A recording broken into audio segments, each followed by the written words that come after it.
And if we look at psychological support, we look at two things. We look at in the hospital and then afterwards out of the hospital. So in the hospital, AML patients, well, the diagnosis is traumatic on itself, but then just after the diagnosis, there's often lengthy stays in the hospital and isolation.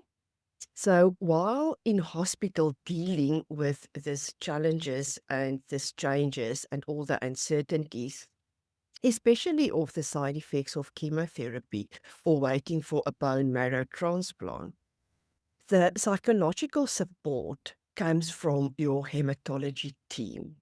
And the hematology practice, well, depending on them who's on their team, but there will definitely be a social worker. Sometimes they have a clinical psychologist, sometimes they have a social worker that will give the psychological support. But what I want to say here is when you as a patient feels that you need extra support, that your emotions and these challenges and changes are too big for you, or if your family feel that they need extra psychological support, please ask your team, ask your medical team to refer you to a psychologist from outside.